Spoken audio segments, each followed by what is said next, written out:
To round 6 of the Swiss. This is where things start to get really spicy. A few players are going to be dropping every single round as more players' dreams are crushed here at the Link Hotel. Hope you guys have been enjoying the broadcast so far. I'm Frode, joined by Derek Brown, who is going to be casting the series with me.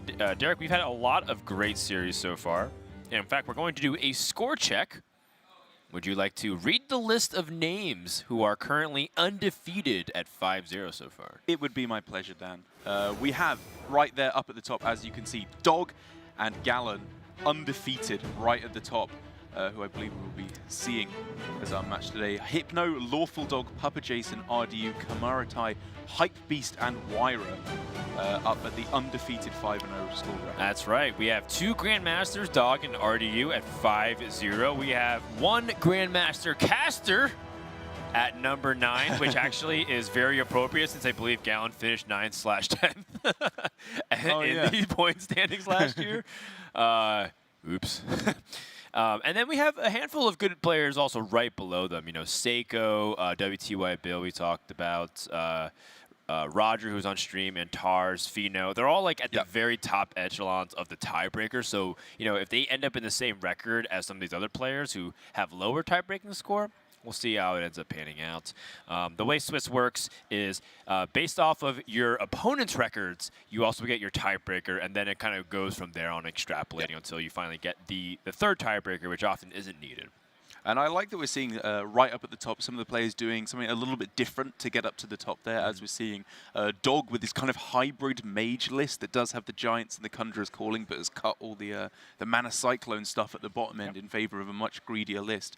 And RDU with the Rogue. It seems kind of crazy to say he's doing something different by going for the Rogue, but with all the Warriors that we're seeing here, there aren't really that many Rogues up at that very high level. That's right. We're going to be featuring RDU with his Rogue.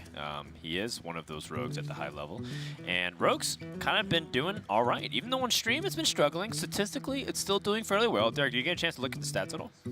Of Rogue, I have not had a chance to. All right, well, Rogue is sitting at a 50% win rate, but it's getting some edges against the lower classes, but it's struggling against Mage, which is really interesting to me. He's at a 43% after 5 rounds. But RDU's deck list in particular is what starts becoming interesting, because I love this tertiary deck. I think this Coppertail Imposter War Gear, like mech element of decks, is something that's very underexplored. And it was something that I was even theory crafting with TJ too, like how certain mech decks could just get so much better by having stealth, because that way it can set up things much more efficiently. Because when people are playing mech decks, everyone's priority is just to remove all the mechs. Yeah. So you don't really get the magnetic ability. It's like, oh wait, I'm just playing a vanilla minion on curve, versus having that stealth is really important. Yeah, I think it's a super good idea to go for, especially as I think one of the weakest aspects of Specialists that we've seen so far has been sideboarding, especially in Grandmasters. I think a lot of players would fully admit their primary deck was often far and away their strongest, and they go for some weird tech inclusions against Warrior, like super late game value minions, which were just too slow against all the bombs that would come down. So I think it's a good inclusion here from RDU. Yep, and then Gallon has the triple silence tech with the EMP operatives. Looks like both players are putting the headsets on. Very friendly, of course. Gallon, you may have recognized him most recently from casting Grandmasters the previous week, filling in for Derek Brown. So I believe Derek will be extra critical of all of Gallon's decision to see whether or not he is worthy of inheriting the torch known as EU Grandmasters Caster number 2. Number 2. Well, because number 1 slot went to Admirable, just based off of who's casted most. Good thing Admirable went to the bathroom. He's on break right now. Yeah, like you say, if Gallon makes literally one mistake, he's done. Yeah, actually, I believe this is his direct audition for his second stint of Grandmasters casting. If he makes a single misplay on stream, we don't want him. Because as we know, casters have to be infallible in Hearthstone. They're not allowed to make mistakes ever. Exactly, or you're out. Yes. You get one chance. One opportunity. But for Gallon, I think from what we've been seeing from him recently, he has been playing some pretty good Hearthstone, sticking with that Bomb Warrior, as we've seen from a lot of players. Someone with, considering how many Bomb Warriors that we have here in the field, I think about 40% of the overall decks, someone had to be doing pretty well with it, and I'm glad that it's Gallon. Yeah, well, Gallon He has the slight edge. The current win rate is 100 out of 196, so a 51% win rate for Warrior over the Rogue. We'll see how that ends up panning out for the rest of the tournament. But now we're starting to get to that territory where enough games have been played where the percentages won't budge that much more. Yeah. It's almost kind of set into stone and unlikely for it to shift dramatically. So take what you will. You know, a lot of people are saying it's favored one way, it's favored the other way. Turns out it's pretty darn even. Yeah, I think that's more or less a good representation of where the matchup does lie. I think on average you're going to be facing slightly better as the Warrior, but I guess that's more in the what you'd expect on ladder rather than here in Masters Tour, when the players bringing Rogue are going to be very, very proficient in this matchup indeed, like RDU. I know that he was saying after his victory in the last round against Fino, he's 10-0 game score, let alone the 5-0 match score that he's got so far. He's looking pretty unstoppable. All right, we're just getting into the game momentarily. Looks like we have a brief stutter, so apologies there. So yeah, no, I agree with what you're saying there, and I think that, well, you know, it depends on who's able to get that early game lead, and I want to see if any of these like techs that we've been seeing being put in, primarily if like Snip Snap in that Rogue, last time we were talking about it, it didn't really do that much, but I do feel like we've also been seeing some people have very interesting differing opinions on how to play the matchup. Some people play like pretty slow, and then some people was like, I have 2 Sharks and like all these ways to like get Battlecry value. I'm just not going to play Shark. I'm just going to play the Battlecries first because I don't want to fall behind on board. And then they also lose. So it's like, you know, which way is correct here? Is it the more like I'm going to take the distance and try to go toe-to-toe with like resources? Or am I just trying to rush my opponent out of the game? Or is RDU going to ever move from his very intense position looking at the screen? I think that might be Frozen. I think even for RDU, that's a little bit intense. I'm pretty sure that's RDU. Frozen plays in the Americas server. Haha.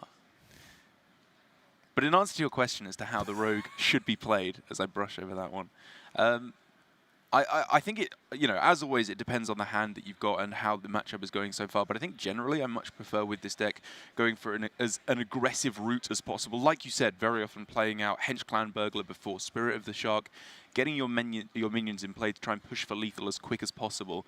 Because there is a lot of value in the deck, especially once he transitions over to his anti-warrior tertiary. And because of that, I like just trying to get the Waggle Pick's face and close the game out before Dr. Boom can generate too much value. No, I agree. I think having that tempo is really important to just pressure the Warrior out of the game. Based off that face, do you think RDU had a good opening hand? I'd say it's like a 7 out of 10. Just 7 out of 10. He can be quite expressive when he sees something he really likes. Yeah, I agree. Looks like our graphics machine is having trouble switching away. We are mesmerized by RDU's handsomeness. It sounds like Edwin Van Cleef has been played. This is actually... Will there be a shield slam in response? Let's find out. It's almost like a test of our Hearthstone knowledge, as if it's like an episode of Streamer Showdown. What is this audio clip? So this is Gallon's turn. Yes, as we can tell by the Garrosh thinking there.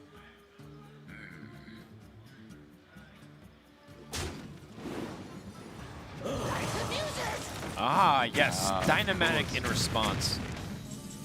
I imagine full clearing. Yeah, so maybe you guys can see it. We're not sure if our machines can see it, but I have the stream seeing it a little bit backed up, so apologies there. But looks like Gallon has the Eternium Rover set up here, and if he can find a way to stabilize against RDU's hand, which looks fairly mediocre because I see a preparation of Ziliax.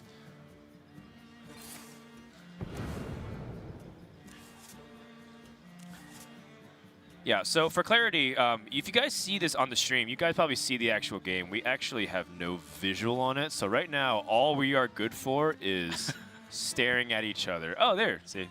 As you can tell, we're staring at the far distance. Give me a sec here. We're back up. As for RDU, this classic gambit of Rogue of trying to hit an early Edwin Van Cleef. Yeah, He's so looking to be working the Van reasonably Cleef well. actually didn't die Yeah. during this process. Oh, okay, looks like we got our feedback. Yeah. Apologies there.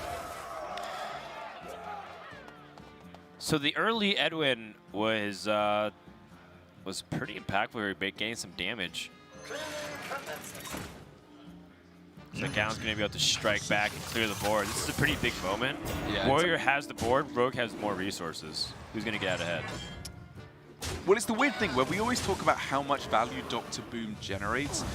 In the couple of turns after it's played, it doesn't actually do that much in terms of generating you a bunch of value, usually, with the average hero powers that you're looking at. So I think for the moment, if RDU can swing this board back in his favor, which he absolutely can, over 2 turns at least, I think he's in a pretty reasonable spot in this game. Yeah, my only concern is the same thing that I've had, the same thing that I've always asked for a lot of other players who have these many cards is, do you have the ability to play all of it? Just count like the mana that RDU needs to play every card in his hand. He needs 10, 11, 26, 29 mana just to play, and almost all of these cards give him another card to play. It's like, let's say it's average of 3 to 4 mana, and he gets like 1 shark combo off. Yeah. That's like 45 mana he has to play out. It's insane. It is a huge amount of mana, but he's under no threat of dying at the moment, so I think it's very, very likely that he will have the time to get at least most of this stuff out of his hand while he also tries to win the board back. But he is going to have to win it back quite decisively, as Gallon is ahead on board and at 45 health, so the aggro plan for RDU so far has clearly not been working. All right, well, RDU gets a spell damage minion, but the most important thing is his Hyper and Togwaggle. Yeah. And I think if I'm RDU, I don't need more value. I think I want tempo, and Wondrous Wand helps offer exactly that. Oh, he gets the Xerix Crown. Okay. Dude, he is locked in. And about the Togwaggle as well, I think feels pretty good. Like, obviously, it's the biggest tempo loss immediately in losing the 5-5. Right, yeah, that's definitely annoying. I don't know, was that actually the best one? Maybe getting the Lackey back was the best one, just because he's already got so much stuff to spend his mana on. Right. RDU, as you can see there, using the sheet of paper that you're allowed to bring with you, given that Deck Tracker is not allowed here. He was telling me after his last match he feels that he is absolutely in the zone at the moment, keeping track of everything, including mulligans from his opponent, every card expended to play at his absolute peak. Yeah, his mental focus seems to be really high up to Leroy Jenkins, but he doesn't need that to end the game right now. He just goes for it anyway, I think, is the best statted minion. Sure. Is this taking you back to when I got exact lethal against you in testing during Grandmasters with Leroy off of the crown? No, it did not take me back to that at all. And I kind of pity the fact that you think about that moment so often that you feel the need to bring it up. It is honestly the crowning achievement of my life. I believe that. I believe that. It wasn't, you know, casting Grandmasters or, Nope. you know, being able to do championship appearances and all those other big, you know, important things of fulfilling your dream and pursuing your aspirations. Yeah. It was crushing you in a purely RNG manner. Wonderful. Derek. I can see why you are much better than Gallon at your job. I get what it's all really about.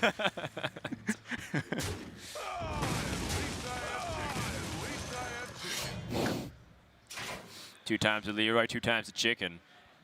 Gallon has 1 more turn before he activates Omega Assembly. He doesn't have that many bombs also in the deck either. Also, I feel like RDU's still flirting with a little too much damage. But, I mean, I think he's confident in his life gain too, because he does have Spirit of the Shark and maybe can do some fun stuff there on top of Ziliax. Yeah, I think RDU's just fine for the moment. Like you said, it's really the damage that he's afraid of with Blastmaster Boom. Blastmaster Boom is actually pretty scary for RDU. If he draws the bombs, he goes down to 2 low health. And if he doesn't draw the bombs, Blastmaster obviously could do a huge amount of damage to him. And so therefore I like the plays he's making of just getting the most amount of stats on the board that he possibly can. Yeah, now it's no longer need to draw. You can just go for pure tempo, 2 rounds. I like it a lot. Just for maximum stats. Gallon does not have a way to deal with everything here. But he can shuffle 2 bombs in and use the Blastmaster Booms to rush in. I mean, we could just be looking at lethal right here. It's unlikely, but it's possible. If 4 boom bots go face for big damage, that is lethal.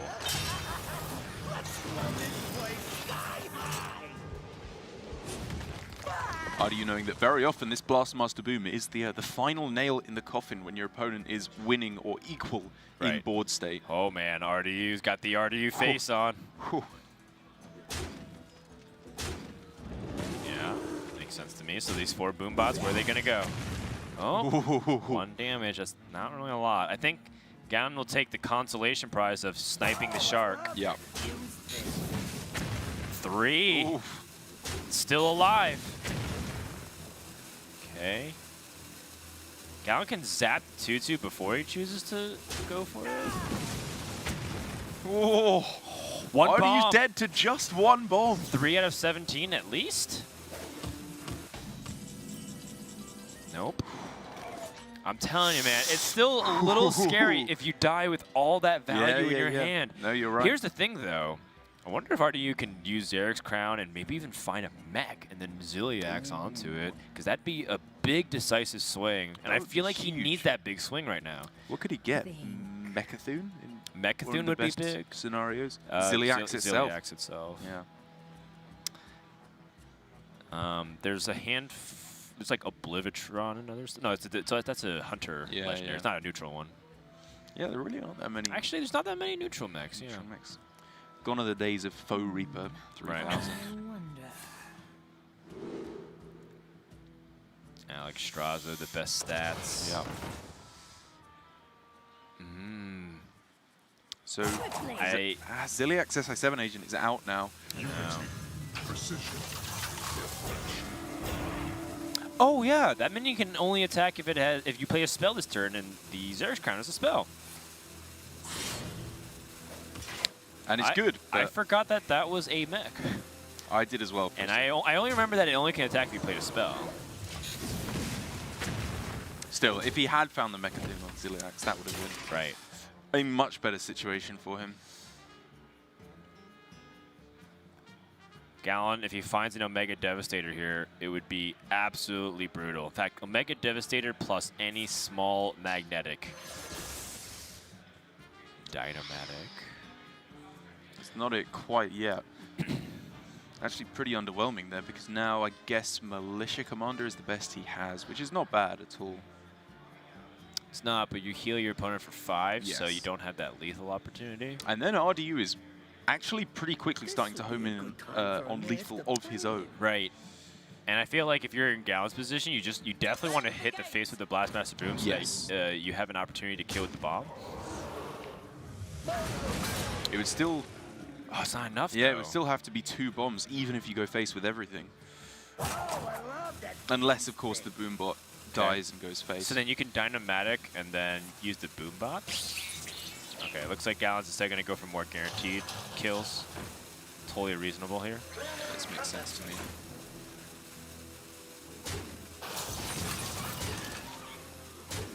Does he have time to get it all off, though? Yes. All right. Nice calculations from Gallon. Oh! I thought it was coming for a second. Yeah, RDU needs some heals. No. That's not it. Sound the bells. It's just a little bit too slow, even though it can give a little bit of extra burst damage. But he's not the aggressor. He's the defender at the moment. Exactly. He might have to Rat Trap and hope for the bluff factor, but what does it even bluff? Yeah, I mean, Gallon's in a position he can't afford to play around the bluff. Yeah. So he just attack phase. Not to mention there's so many small minions that it might not matter. Xerx's Crown. What is this? I mean, Ysera's one of the best options, but not right now. He has to backstab an SI. He's alive by 1 HP. This guy's tough. And if he can dodge that damage for a few more turns, RDU is actually threatening quite a lot of damage here. Yeah, the Kaboom incidentally just cleans up so much, though. Yeah, it's true. Dream and Nightmare. I think that was another Omega Assembly as well. All right, one more Magnetic. Oof. Got him. And that's going to do it. RDU is going to go down here. Gallon takes game number 1. And like you said, for RDU, it was too much good stuff he had. He just couldn't seize the tempo. Yeah. Maybe if he'd had a Vendetta a little bit earlier on to just throw his hand onto the board and seize tempo, we could have seen an entirely different game. Yeah, it was something that I was bringing up. I was saying that I think he just took a little bit too much damage because I saw the Blastmaster Boom and the Reg Caliber and I was like, this is, I mean, not even just the bombs, but the boom bots plus the weapon damage. And it's like he's at 17 with two Reg Caliber swings and Blastmaster Boom. I'm like, I feel like I can see this going like the complete opposite direction. And RDU still was able to even have like nice, you know, spontaneous combinations, like utilizing Ziliax in the spot with the Xerx's Crown.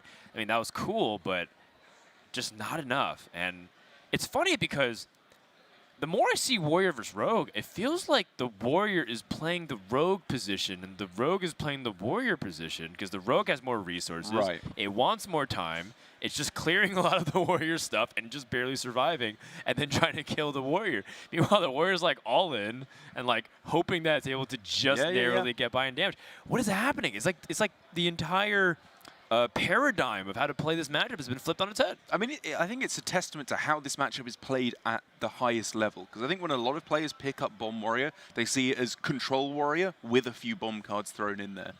Whereas the players who are pioneering this deck realize it's kind of more of a mid-range deck with some control-ish aspects thrown in there, because you can just curve out so gorgeously, as we saw there, from Gallon, and hope to kill your opponent before they go for any kind of late-game value possibilities. And it does just show that it's a tempo matchup. In the mid-game, you're just trying to seize board as quick as possible, and all that extra value, it's nice, but only if you have the time to play it. Yeah, agreed. All right, for game number 2, they have the option to switch.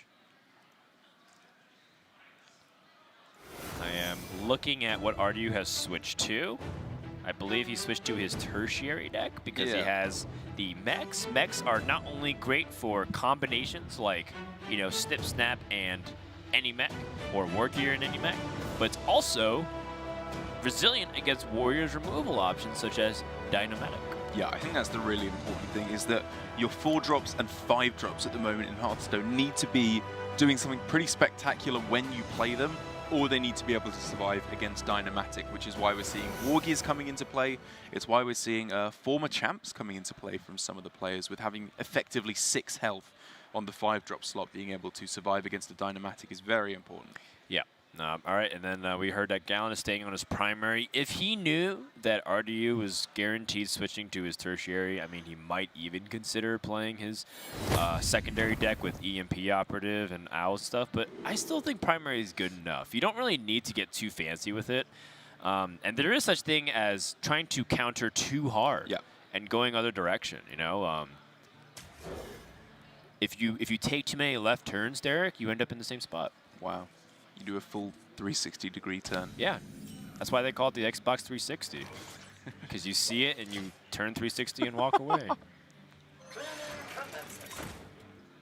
And I think you're right, considering we've seen this pretty much exact same matchup as our first matchup on stream of the day, with Purple versus Nyria. Nyria obviously has the same deck list as RDU, as ex-teammates on G2.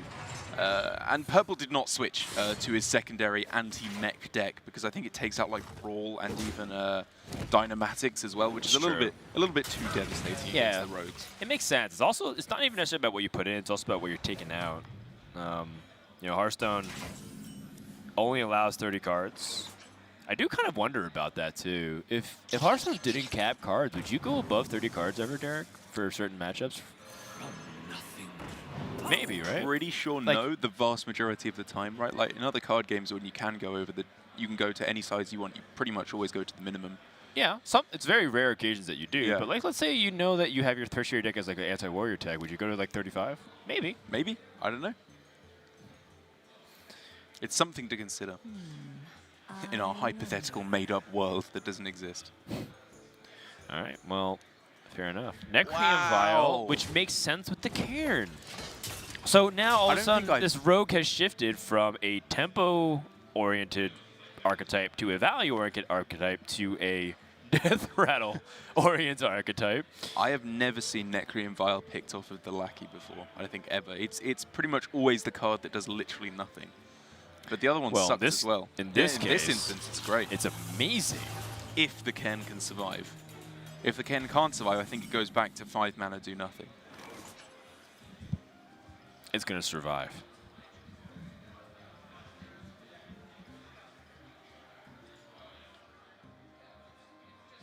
Well, RDU has the Waggle Pick on turn 4 here. Doesn't have anything else very nice. He could end up utilizing his other cards like Shadow Step as well if he so desires, if his hand's like not improving a lot. I don't know if I like Shadow Step in this position. It just makes any card that he draws off the top slightly worse, and he doesn't have a guarantee of improving his hand. Yep, I think Shadow Step has a much higher cap in this matchup than just a single evil Cable Rat. But what if he gets another Necreum Vial? Yeah, I doubt he would pick it over pretty much anything else.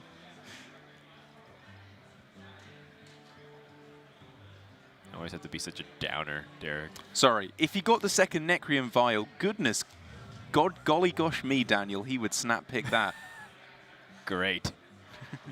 See, I knew you'd come around. You get unenthusiastic or facetious. Look, those are my two you modes. take enough left turns, you finally come around, in my opinion. Masters Tour 360. You're all right, Dan. I, too, know a few memes in my lifetime. How old were you when the Xbox 360 was even out? I think you were like 7. I wasn't allowed to get one for a couple years until after it came out. Oh, yeah, I do know that fun is not allowed in the United Kingdom. No, my mum just didn't want me playing the violent video games. Gotcha. Otherwise, you what? End up with a cast on your right arm? Is that what would be the end result of violent video Well, actually, games? if she'd got me one sooner, I probably wouldn't have gone outside quite so much, and I'd be You'd be of safe. healthy body. Yeah. You'd be safe from the outdoors. Oh, gosh, the horror. I like this tempo Ziliax on 5 here from RDU. I think his plan is like, I'm going to try to play Cairn and invest into that as my big main push. And this Ziliax is mainly a distraction to try and stop any like board development from Gallon. I agree. It's just difficult for Gallon to develop into. I think like Ziliax of his own is not great because it doesn't heal. Obviously, Dynamatic cannot harm Ziliax. And I think, you know, from RDU, he saw last game what happens, what can happen with these rogue hands, which is just they're too full of value. So when you can spend your mana, you always want to. Yeah, so Gallon, I think, weighing if he even wants to take down this Ziliax. But the problem is, if he knows that RDU has a mech-oriented deck, leaving this mech up could also be that vulnerability.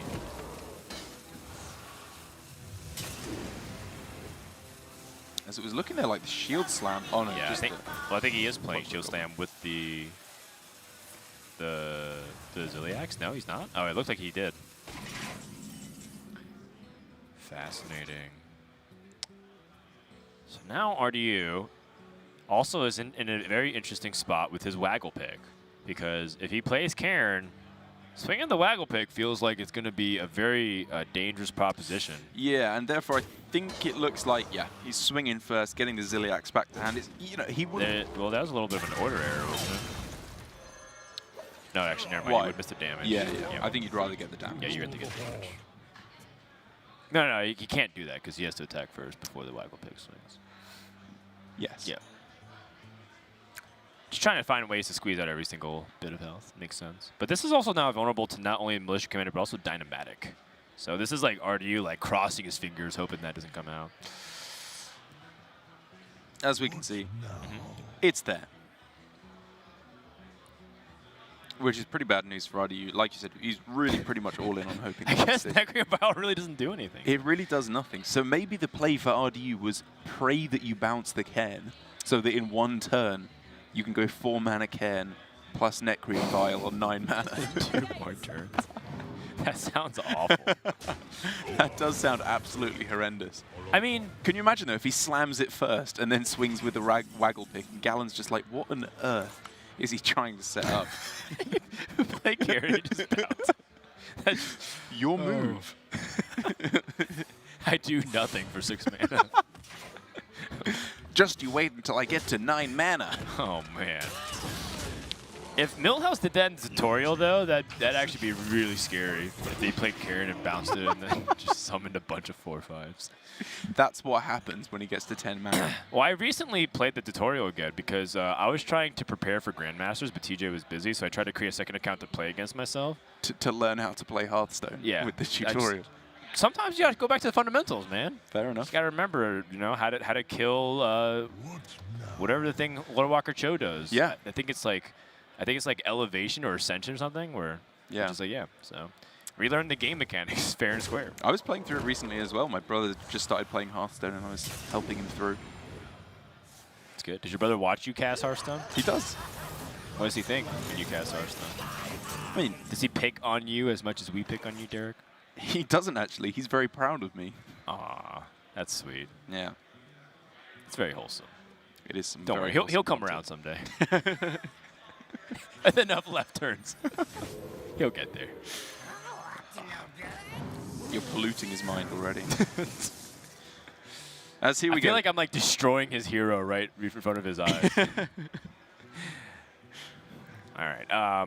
The Cobalt Lackey here can take down the Blastmaster Boom. Yeah.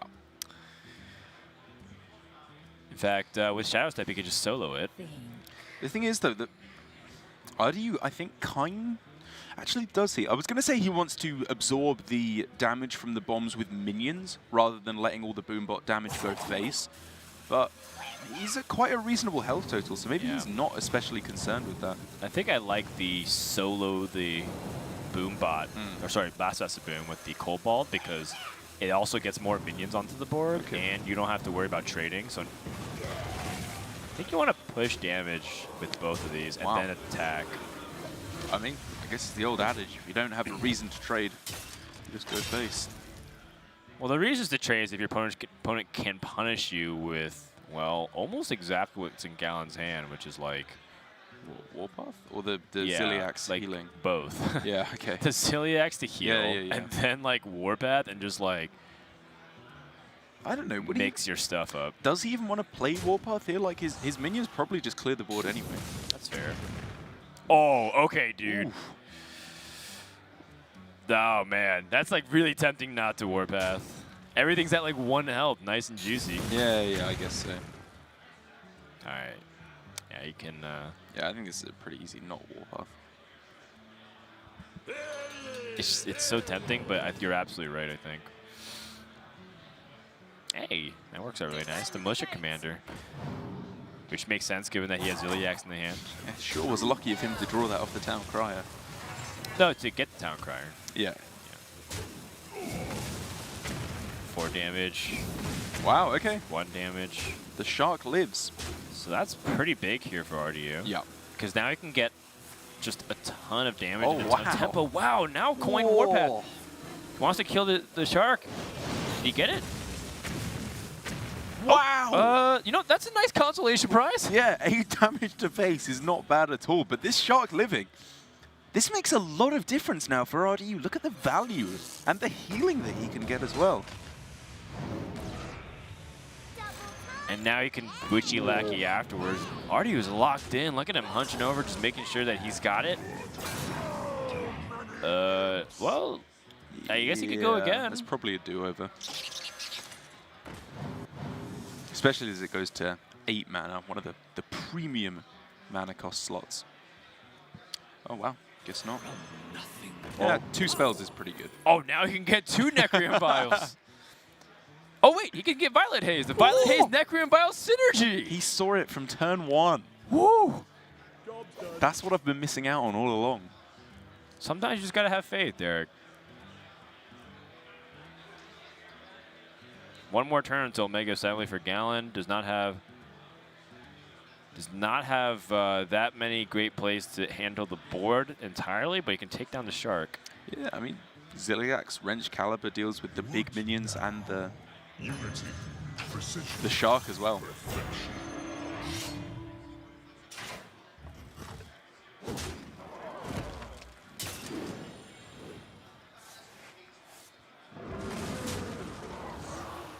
But without Dr. Boom available for Gallon on this game, RDU, given that he's stabilized his life total, is starting to look pretty good.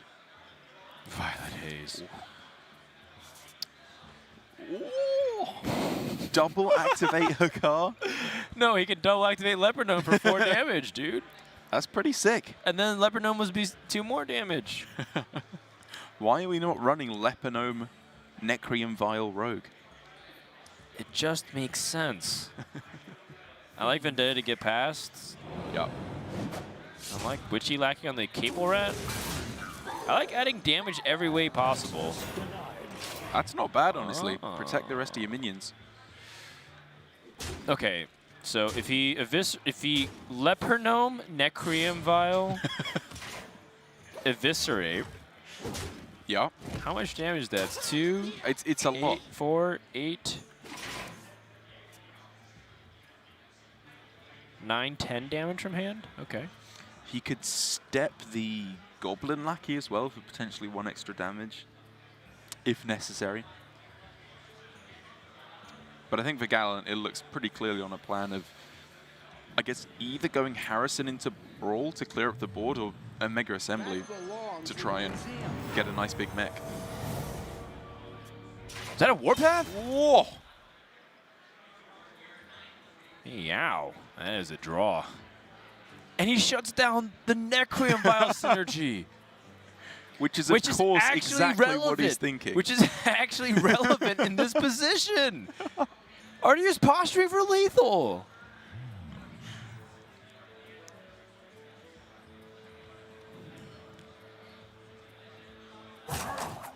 Gallon here was clearly unsure whether to go for the Hero Power or the Acolyte on this turn. I think he's at such low health total to the point where it has to be Hero Power and just pray he draws the good stuff off the top anyway.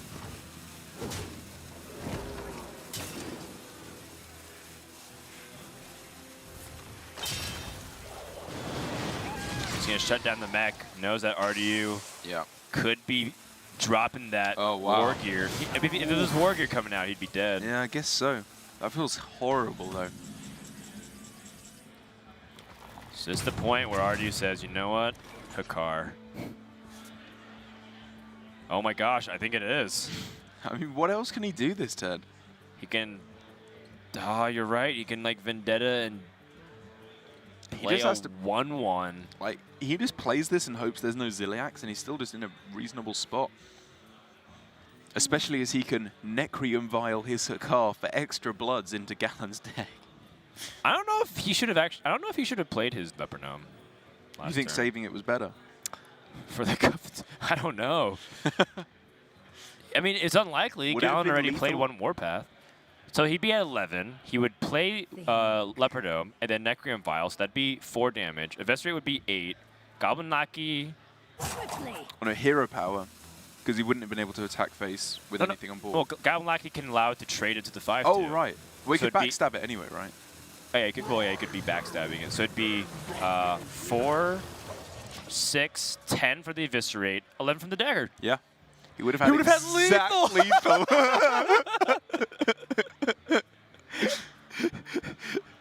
He could have turned this game 180 degrees around had he saved the Leopard Gnome.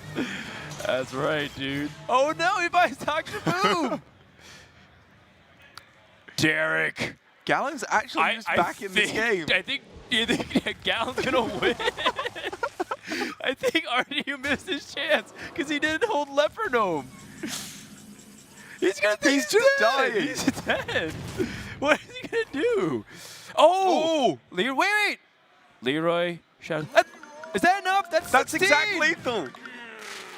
How did he do it? He got there anyways. Oh my god, he's saved. What? Oh no, wait. Yeah. Yeah, and then Gallon, is there any chance for him to have survived that? I don't know, I don't think so. Dude, what a turn of events. Damn. He even gained like life with the Doctor movement, genius and everything. Yeah.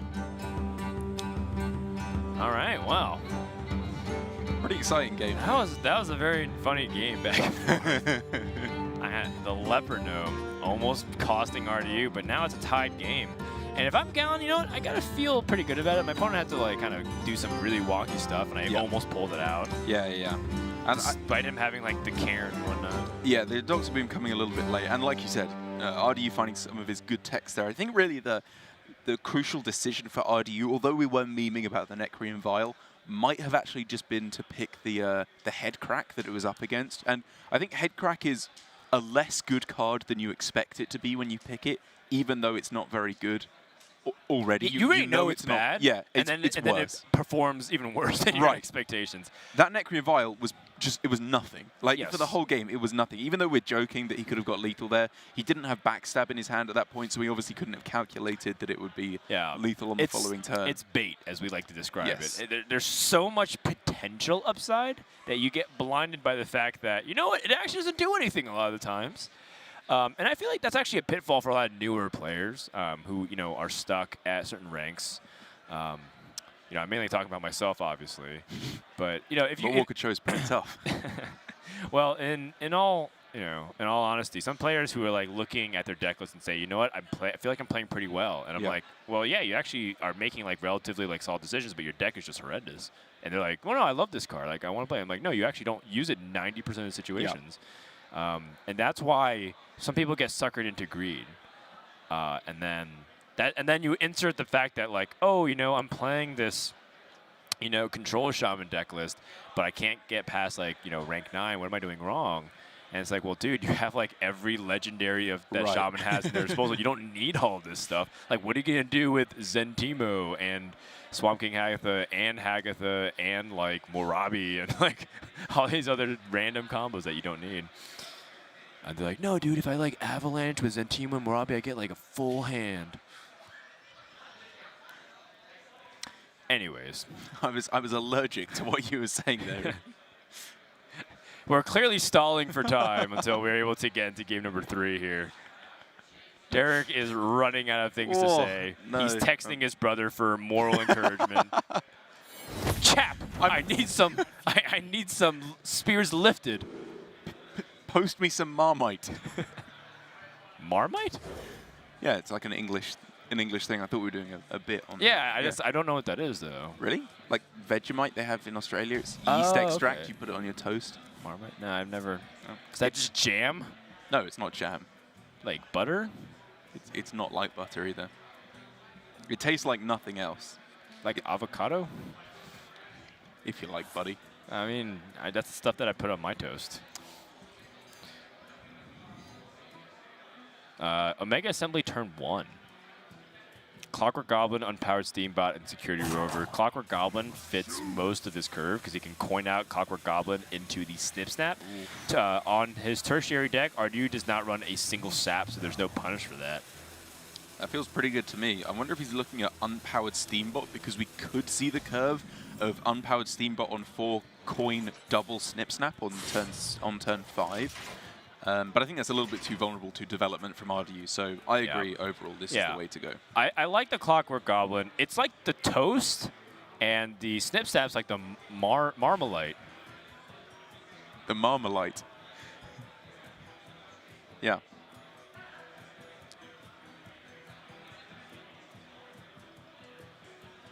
Did I say it correctly? Perfect. Thank you. I mean, the curve works, right? You coin the Clockwork Goblin into Snip Snap into a Wrench Caliber / Militia Commander. It looks good on paper. Yeah. Gallon's just thinking about it just to make sure everything He's crossing his T's and dotting his I's. Like, I mean, again, there was some consideration to holding back and just going hero power here, because then he could have gone Clockwork Goblin on 3, Wrench Caliber or Militia Commander on turn 4, and then coin double Snip Snap or coin Dr. Boom on turn 6. But overall, I agree that early board dominance is much more important. I think so, given that that's probably what Rogue wants you to do. Like, if you give him the choice, like, hey, I can either tempo out like an early 5-6, or I can play like a 3-3 and take it a little bit slower. And if you let me, I'll magnetize it more. Because obviously this Clockwork Golem is probably going to die by then. Yeah. I think the upside of having that Snip Snap is really, really high. He's really just got to be happy here that it's not dying, because if RDU had gone for the Backstab or a Blink Fox Vendetta, Gallon's plays would have started to look an awful lot worse as Snip Snap starts to get value traded and running into murky waters there. You're not really beating Blink Fox Vendetta a lot of times anyways, That's though. fair. It is probably the combo, the reason why you play like that package in general. For sure.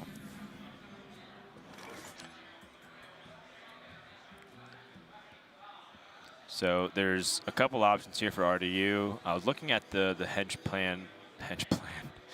Clan Burglar. They're not that smart. They have a clan, but no plan. Yeah. As you say, if you don't... oh, Evil Cable Rat into Faceless Lackey. If you fail to clan, you clan to fail. I think that's the saying as they go, right? No? Close enough. Close enough. That's the Marmalite of expressions. Yeah, I really spread that one. Toast. Bread. What now? Gallon, they're really just wondering whether he wants the weapon equipped, I think, or the remaining body of the Militia Commander after it value trades against the Croc. It's kind of close. Yeah, the Wrench Caliber is like an investment over 2 turns of trading. Yeah. And then a Militia Commander is best served when it's like other mid-sized minion that you can take down. Personally, I think Wrench Caliber sets up a little bit better. Is there a Harrison Jones of any kind? I don't think so. No, there's no weapon removal for the Rogue deck. Yeah, I think I agree. I like the Wrench Caliber because the Militia Commander can take out something a little bit bigger in the mid game, like a Cairn, for example, on the following couple of turns. Whereas Wrench Caliber, this is like as good as it gets.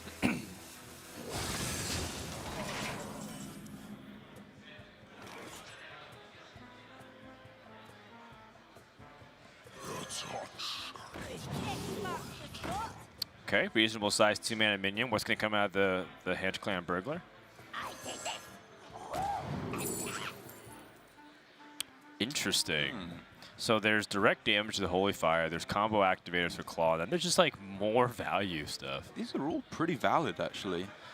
Yeah, based off the way his hand's panning out, though, I don't think he's going to run out of stuff to play. So I think Dragon Roar is the least valuable here. I agree. I actually would maybe consider Claw to help control the board state a little bit. I think I'm leaning towards Claw most heavily. Just because Holy Fire seems so clunky in terms of it's going to take an entire turn to use. Wow. So RDU, he sees the dollar signs of value. I find that very surprising. Like, I think we've seen that the thing he needs to be afraid of is being out-tempoed. Yeah. He doesn't struggle with value. Maybe he thinks Dragon Roar helps him gain back that tempo with some late-game powerhouses. It's true. Although I will say that Gallon does have ways to out-resource RDU. He has both booms now. The Blast. Yeah, the pickup of the Blast Master is absolutely huge. And the Mad Genius.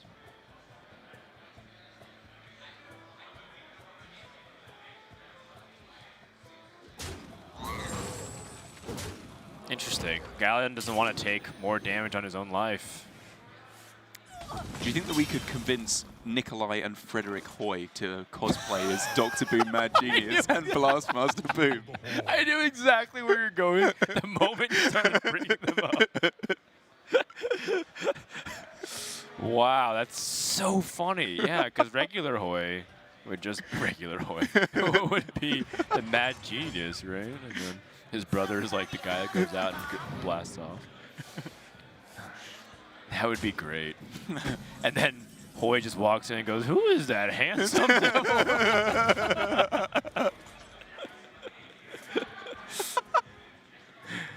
God, that's so stupid and so funny. Ooh, Shadow Bolt works really nicely here. Yeah. Mark of the Lower is like the most aggressive option because you can just go +2/+4, hit face for a little bit of extra damage. It's true. It's the most aggressive option next turn. Shadow Bolt Yes. is actually a payoff right here because you can use it on the Clockwork Goblin. Was that only a 3/3 in play? Yes, a 3/3 and a 2/1 Militia Okay. Commander. Ah, that's not bad then.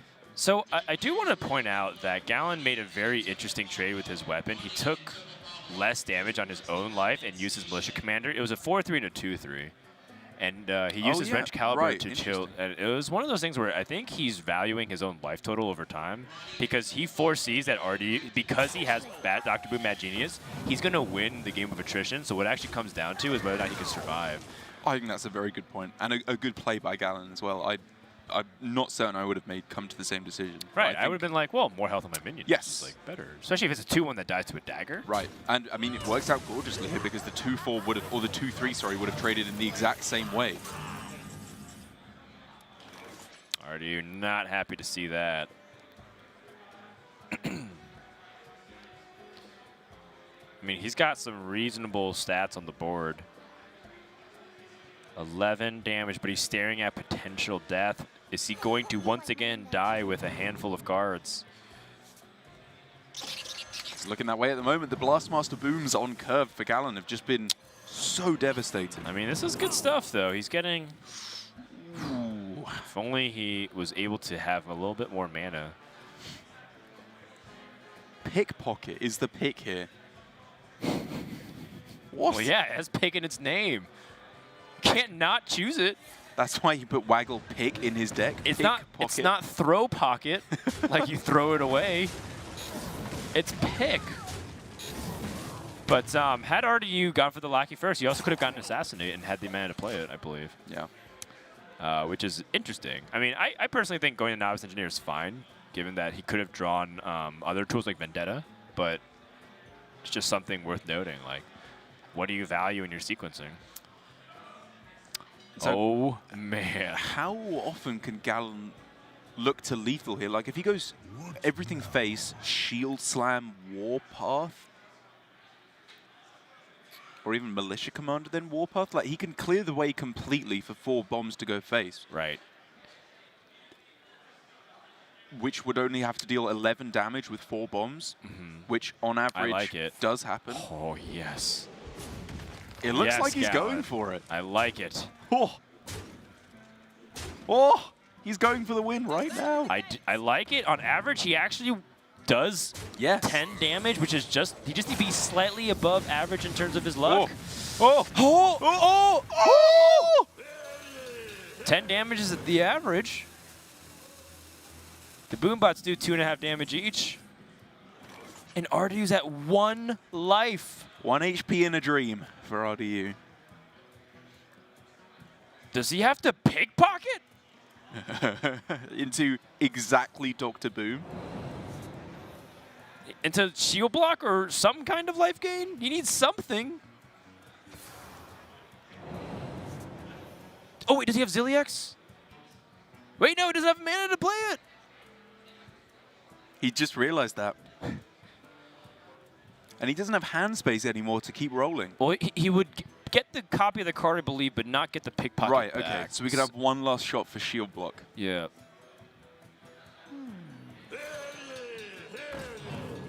Oh! He's dead.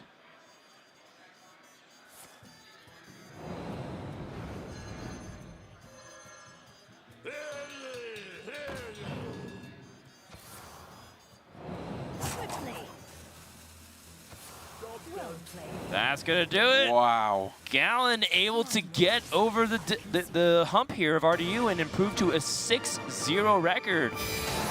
RDU taking not only his first match loss, here in Las Vegas, but his first game loss, taking 2 of them there to Gallon. Oh, was he 10-0? He was before 10-0. Oh my goodness.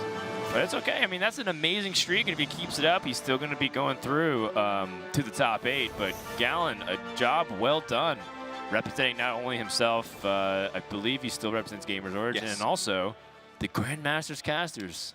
And Derek Brown's job over in the EU Grandmasters is hanging in the balance.